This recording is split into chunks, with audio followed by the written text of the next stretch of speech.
Hello, booktube. It's Roz and Tilly!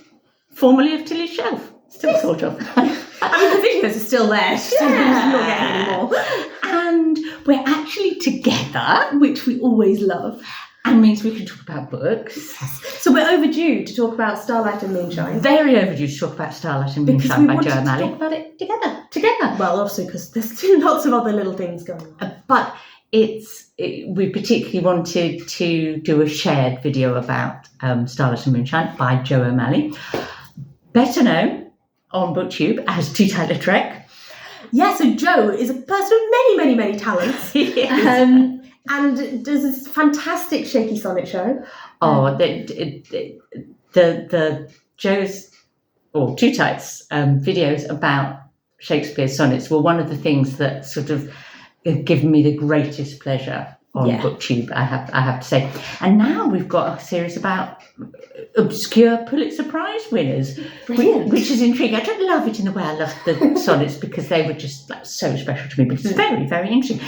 Anyway, and another of Joe's talents is knitting. This is amazing. Sorry, I just need to publicly say a very big thank you for this gorgeous, gorgeous blanket, which was a present to my small baby, and it's very much loved and much used. And now I'm going to use it to keep my knees warm. Yes. So, but as we said, the person the other thing that Joe does is write books, and I really enjoyed Joe's book of short stories, which I read a couple of years ago. So I was eagerly anticipating his first published novel coming out. There's always that worry of like, I really like this person, so will I like their book? Or I'll like their book because it's their book, but will it actually be a good book? It's always a relief when it is a good book. Yeah, really good book. Yeah. So it came out in September, so we're sort of like a month or so behind Tanya talking about it. But so it's still pretty hot off the press. Yes, it's still hot off the press, and we both read it when it was brand new, and it is available in the UK. It's probably easiest to get it on as an ebook, and I'll put a link below. So, but let's talk about it. Yeah. So it's a book about families, a family, and it's just so it's a very detailed look at this family and how they respond to this situation. Family relationships, and like I think Joe's got quite a lot of theory in his head about how you write a successful book. I mean, a book that not successful as in sell loads, but a book that works. And it's like if you get a set of people and put them in a challenging situation and see what ensues, test them, as it were. And that's what happens in this book. It's because it is. I mean, it's sad. It's sad. It's not a happy book. Yeah. Although it has happy moments, it has moments. It has very funny moments. It's a book about life. It's a very real book. It's not a book where there's any dramatic plot events. Well, sort of. One big. Yeah. Yes. No. I guess it's not a book where anything happens that couldn't happen in real life. Yes. Yeah. And it's a book that, like a lot of people would live through, because the premise of the book is the family's working their way through a bereavement. Yeah. So it's a realistic experience with characters that feel just like true. Very true. Yeah, true. True is the word. Yeah. So, so should we say a little bit more about the plot? Well, with no spoilers, okay. But we know, like from the start, that there's this family, and there's like two parents, three kind of adult, young adult children, and their aunt, the father's sister, and this terrible thing has happened, that the mother has been killed in a car accident, and that's the setup. It's in Detroit. It's in the 1980s. Yeah. Which I thought was really well done. That 1980s setting. Yes. I didn't live through it, but I felt like I was, there. Yeah. And I mean, I wasn't living in Detroit, but Detroit was around the 80s. It's all that, the music references and that all, Yeah, and the kind of some bits about clothes and. Yeah. Anyway, so that's the setup that she's died, and then this is the fallout from it. But we don't start straight after the death. Yeah. The structure is one of the highlights of the book. Definitely. If I had to pick I will pick a couple of my sort of absolute things that I most admired and enjoyed about the book. The characters is one, but the other is definitely the structure, the way the book is put together. It's so clever, but not, when you have a clever structure and it's a bit up itself and it's always all about having a clever structure. No, this is a clever structure in the service of telling the story in a really effective way. And it's how you see an incident in one chapter and then you see the next chapter and you think, that's why that makes sense, and that's why that because it's kind of told backwards. So the year following her death, we start sort of with one of the children,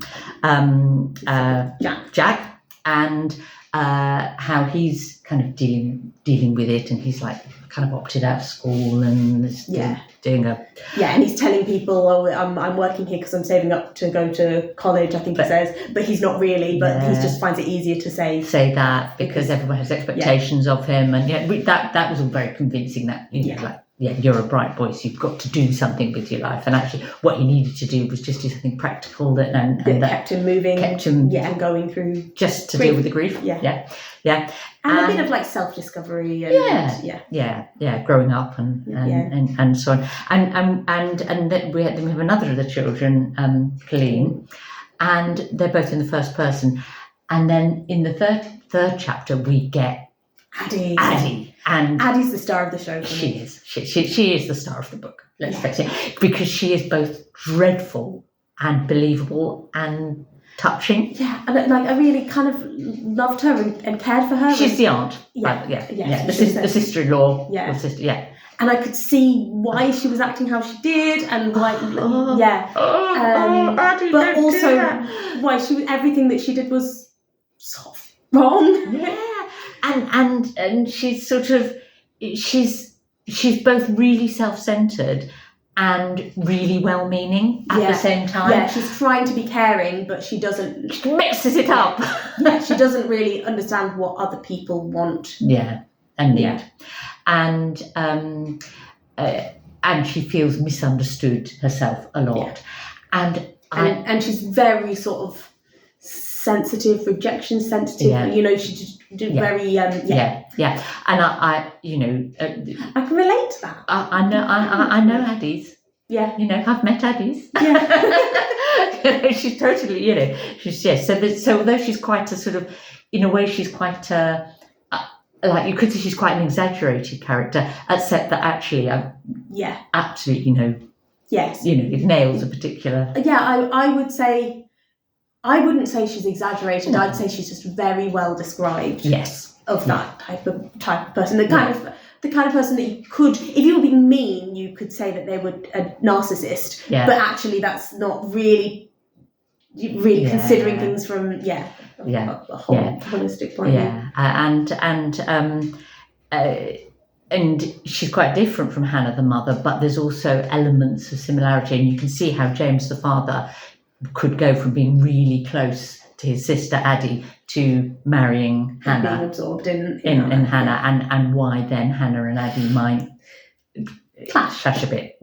So then we get the third of the children, Mary's story, again in the first person, and then this kind of dramatic change, because the fifth section of the book has quite a different feel. We're moving to the third person. There's a bit of almost sort of omniscient narrator. We get a bit more distanced. And I think it's as we get closer to the accident. Yes, because we're going back nearer the accident. Pushed further away by going into the third person.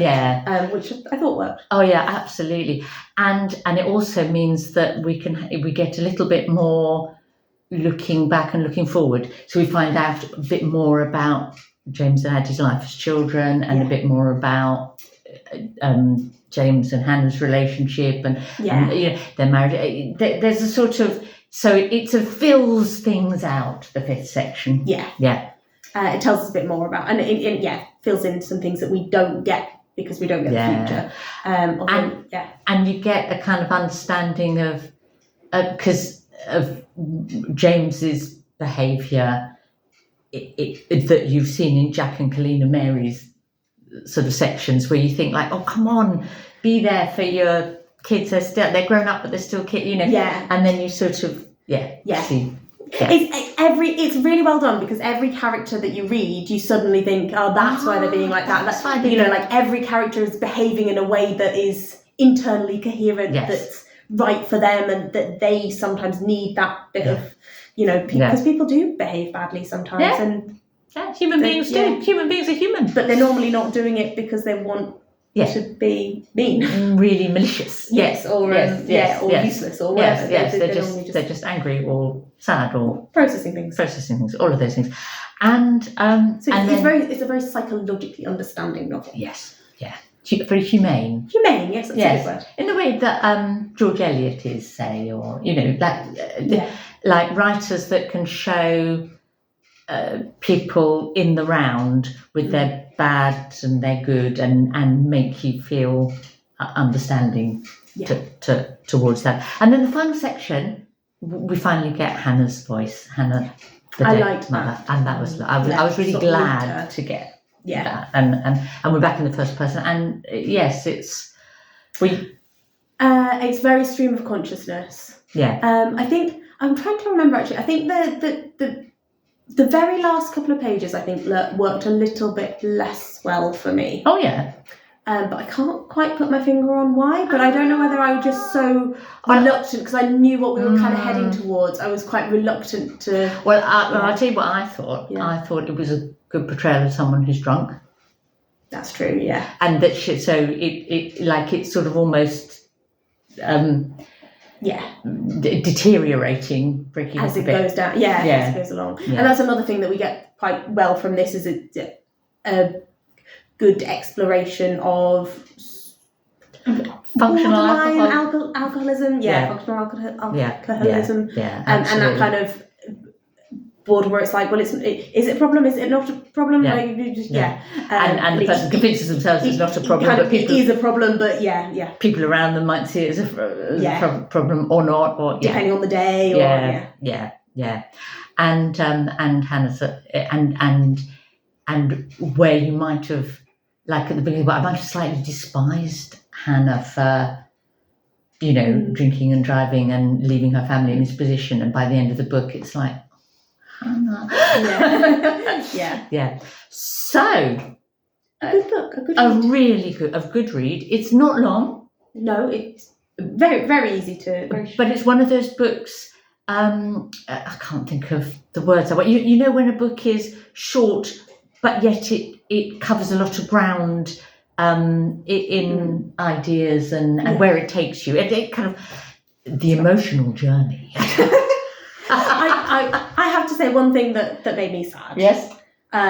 Which I already said to you before we started. Yeah. I was really sad about the first chapter, about the first character that we meet is Jack. Yeah. And I loved Jack, and I was reading it thinking, oh, great, this is a really great character to start with. I loved his relationships, I loved his work and the setting of his work, and I was like, oh, great, I'm going to really enjoy this character. But then I didn't get enough of Jack for the rest of the book, because it obviously, because of how well the rest of the structure works. Yeah, and because it's the story of a family, not one individual. Not one individual, so there's no main character. Yes. But I was sad that I didn't get more from Jack, even in the background.